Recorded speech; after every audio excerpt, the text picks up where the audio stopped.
Et bienvenue sur Watchlist. Alors aujourd'hui, on va parler de pas mal de choses, notamment du fait que la Banque nationale suisse a abaissé son taux directeur. Surprise, motherfucker. Alors ça a pris pas mal de gens par surprise. Je fais une petite parenthèse, j'écoute quasiment tous les matins Morning Bull, c'est une émission qui est excellente avec Thomas Veillet. Donc c'est un chroniqueur et rédacteur financier suisse qui anime l'émission Morning Bull pour Swissquote. J'ai 8 secondes pour vous dire que la Barovo-Maltine, c'est de la dynamique. Et aujourd'hui, il a dit ça. Il y aura la BNS en Suisse qui va annoncer qu'ils font rien sur les taux, ça sera en ligne tout à l'heure également. Quand j'ai écouté sa chronique ce matin, pour moi, il était acquis que la BNS n'allait pas changer ses taux directeurs. Et surprise, la Banque nationale suisse a bien abaissé son taux directeur. Alors, quelles ont été les conséquences? La conséquence, c'est que le franc suisse a complètement dévissé. Boum. C'est impressionnant hein, par rapport à l'euro. Là, on est passé donc de 0,962 à 98. Donc, c'est vraiment très important. Hein. Ça fait un mouvement qui a été très fort. Et d'ailleurs, ce qu'il faut prendre en compte, c'est que la Banque Centrale Européenne ne risque de baisser ses taux qu'en juin. Et si la BNS continue d'abaisser ses taux, par exemple sur le mois d'avril et sur le mois de mai, ce mouvement par rapport à l'euro CHF risque de s'amplifier. Et donc, on devrait peut-être voir l'euro se réapprécier face au franc suisse. Alors, ce qui ferait du bien à l'économie suisse, hein, je pense, parce que le franc suisse a tellement une grosse valeur refuge qu'il a pris de la valeur vraiment aussi grâce à la demande constante de francs suisse. Et donc, du coup, au niveau économique, la Banque nationale suisse essaye de protéger son économie. Alors, l'occasion fait un peu le larron. Donc, plutôt que de suivre mon plan, étant donné que j'ai un budget qui est assez limité, je vais flécher mes investissements. Les investissements que je fais tous les mois, là, celui qui va arriver sur début avril, début mai et celui de début juin par exemple. Éventuellement, je pourrais changer des euros contre des francs suisses pour ensuite jouer des valeurs suisses. Et ça fait longtemps que je tourne autour de cette valeur, hein, SGSN, qui est une entreprise de certification, qui est une belle boîte, hein. C'est une boîte mondiale, c'est une boîte, d'ailleurs on voit l'historique hein, qui est assez impressionnant. Et donc du coup, je tourne autour de cette valeur depuis un certain temps et l'occasion vraiment fait le larron. Donc je me dis, ok, premier mouvement, peut-être acheter des francs suisses. Deuxième mouvement, essayer de rentrer sur des valeurs suisses. Alors ça peut être SGS, ça peut être jouer du défensif très classique à la Nestlé ou à la Roche. Voilà, c'est encore en cours de réflexion. À la base, je voulais quand même vous montrer que SGS c'est un PER de 24, hein, donc c'est quand même pas donné. Par rapport à son PER historique, c'est plutôt faible. On a quand même un rendement de 4%, ce qui est vraiment chouette. On a des marges d'exploitation qui sont tout à fait correctes, hein, 14 à 15%, c'est très bien. Marge nette, bon, on voit que la marge nette ne s'améliore pas et la marge d'exploitation ne s'améliore pas, donc forcément, on peut se poser des questions. Hein. Ça peut. Moi, je suis encore en phase de réflexion. On a une entreprise qui est quand même plutôt endettée. Hein. Donc 2 fois les EBITDA, c'est tout à fait acceptable, mais c'est quand même voilà, la dette, hein, c'est quelque chose en tant qu'investisseur qui peut faire un peu peur. Par contre, alors je ne me l'explique pas, mais regardez ce ROE, 96,7%. Qu'est-ce que c'est que ce chiffre? Est-ce que ça a du sens? Bon, c'est quand même une entreprise qui est gourmande en capex. Hein. Je vous ai mis les chiffres de Guru Focus histoire qu'on puisse regarder. 116 de ROE, 8 de ROA, 12 de ROIC, 60 de ROC, 21 de ROCE. Donc quand bien même ce chiffre-là serait complètement imbitable, 21 de ROCE, c'est tout à fait propre. Un gros focus score qui est tout à fait honnête, hein, 88 c'est très très bien. Donc voilà, c'est à creuser. Toi, tu creuses. Il faut quand même bien comprendre ce que fait la boîte, comment ça marche, parce que c'est un business qui est quand même très très particulier. Hein. Pour vous donner un exemple, c'est une entreprise suisse, hein, donc qui certifiait par exemple une cargaison de blé qui était livrée d'un fournisseur A à un acheteur B. L'acheteur B voulait vraiment certifier que la cargaison de blé était cohérente, 2 qu'il y avait bien la quantité commandée, et 3 que en termes de qualité c'était correct. Ils font appel à SGS pour certifier la qualité et la quantité du bien acheté. Ils sont actifs sur énormément d'activités différentes. Donc voilà, c'est ma première hypothèse de travail et elle a été poussée un petit peu par les événements d'aujourd'hui. Hein. C'est super chaud. J'enregistre la vidéo là, il est 22h40. Et la décision a été prise aujourd'hui par la Banque nationale suisse. Deuxième hypothèse, on reste sur le plan. Je vais exceptionnellement déplacer les fonds que je devrais mettre sur Interactive Broker sur mon PEA et on va acheter du Indépendance AM sur PEA. Donc avec quand même une performance annualisée qui est quand même très très bonne. C'est une performance nette de frais en plus. Et ça? C'est cadeau. Voilà, ça donne quand même plutôt envie et quand on suit un petit peu ce fond indépendance et expansion, c'est vraiment pas mal. La question serait, est-ce qu'on va plutôt sur France Small ou est-ce qu'on va plutôt sur Europe? Ça, c'est une vraie question. Je pense que pour réduire les risques, j'irai plus vers Europe, sachant que les performances sont quand même plutôt équivalentes. Après, on n'a pas beaucoup d'historique. On joue forcément la détente des taux en Europe et donc le rebond des small et mid cap. Donc ça, c'est très concret. Bah malheureusement, c'est comme tout, hein, on n'a pas assez d'argent et beaucoup d'opportunités d'investissement. On manque toujours de cash et de liquidité, hein, parce que je trouve toujours des idées, je trouve toujours des points qui m'intéressent. Après, c'est pas parce que je trouve des points qui m'intéressent que j'ai des hypothèses qui sont valides. Hein. J'ai des erreurs, j'ai des entreprises sur lesquelles je suis en perte. Je vous explique juste ce que je fais en fait. Que ce soit des erreurs, que ce soit des réussites, je vous expose mes pistes de réflexion. Et donc troisième piste, le plan, hein, le plan initial. Tenez la ligne.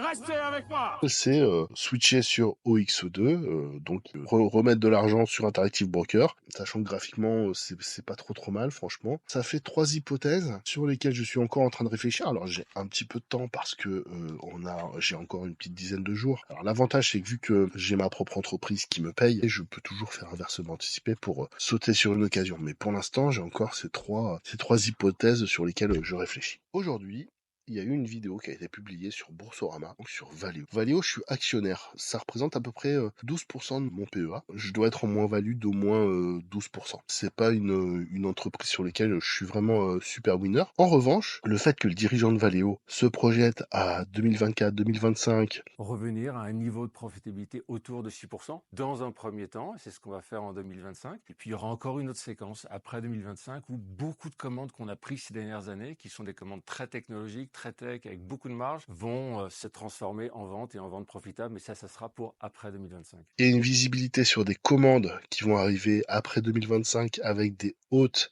performances de marge, ça interpelle. Pour moi, je me dis, ok, c'est peut-être le bon moment de commencer à accumuler tout doucement du Valeo, accumuler pour préparer 2024, 2025. L'objectif serait de jouer 2 hypothèses. C'est des objectifs qui sont liés. S'ils arrivent aux 6% de marge, ça veut dire qu'ils arrivent à délivrer, à exécuter. Et donc, on peut raisonnablement penser que sur 2025, ils vont avoir le déclenchement des commandes à forte marge qui vont arriver et qui vont ensuite enclencher un mouvement boule de neige, on va dire. Cette interview m'a vraiment rassuré et par ailleurs a renforcé la conviction que j'avais pour détenir mes titres Valeo, même si, voilà, on souffre quand même, ça fait jamais plaisir de voir des lignes qui sont rouges.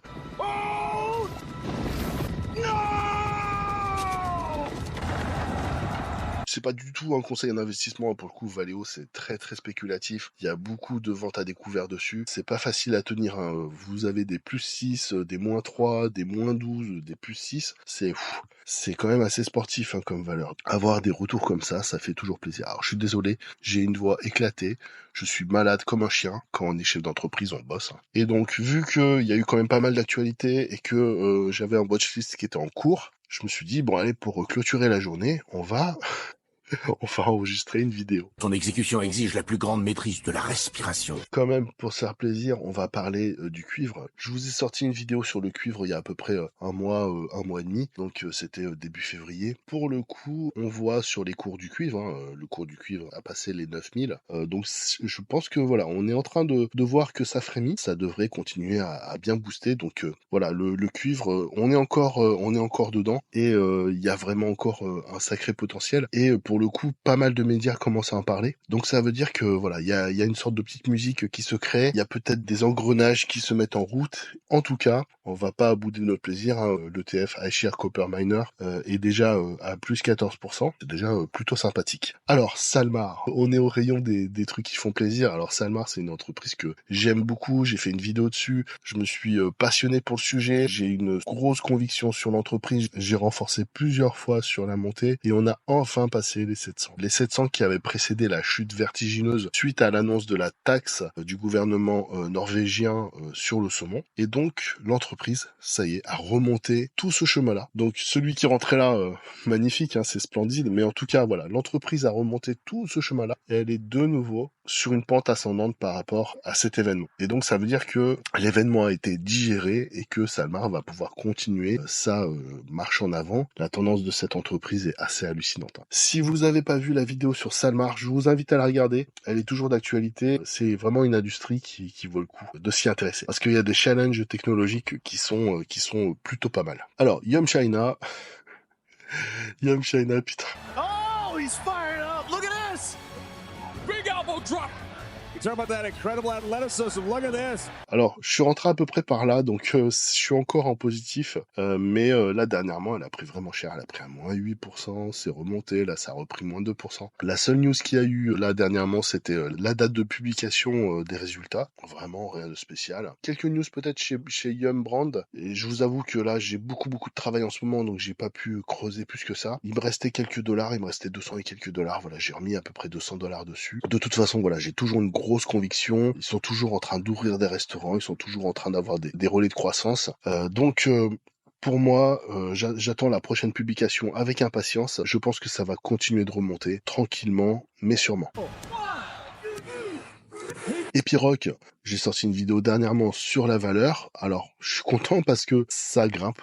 La tendance est vraiment plutôt bonne pour Epiroc. Alors, c'est à suivre, hein, il faut voir ce que ça va donner par la suite. Mais en tout cas, depuis un mois, la valeur a pris 5%. Donc, on va toucher du bois et puis on va espérer que ça continue de bien performer. Il faut aussi que je parle de mes losers parce que le but, c'est pas de dire « Hey, regardez, c'est trop beau, mon portefeuille, il est magnifique. Hein. » Non, j'ai des valeurs, hein, vous l'avez vu avec Valeo, par exemple. Mais donc voilà, Jardine Matheson, je suis en moins-value, je suis à moins 20% sur Jardine Matheson. Pouf, hein. No comment. C'est voilà, la tendance est vraiment pas bonne. Donc je vais attendre la prochaine publication de résultats. Si elle est très mauvaise, je pense qu'on sortira pour pas continuer de saigner inutilement. Bon duel, c'est mon plus gros loser actuellement sur le PEA. Je suis à moins 30% sur la valeur. Là pour le coup, je sais pas quoi faire parce que d'un côté, j'ai une grosse conviction sur l'entreprise. J'ai d'ailleurs fait une vidéo dessus, donc voilà. Peut-être que c'est aussi émotionnel parce que j'aime bien la marque, hein, mais il faut aussi se dire bon. Hope is not a strategy. Donc pareil, je vais attendre la prochaine publication de résultats. Si vraiment il y a dégradation continue, je pense qu'il faudra couper. Ça va trancher, chérie. Si par contre il y a une petite lueur d'espoir, ben on conservera. C'est un épisode qui était plutôt court, mais j'ai voulu un petit peu réagir à chaud et puis j'avais 2-3 trucs à vous partager et je vous souhaite une bonne journée. The committee does not expect it will be appropriate to reduce the target range until it has gained greater confidence that inflation is moving sustainably down toward 2%.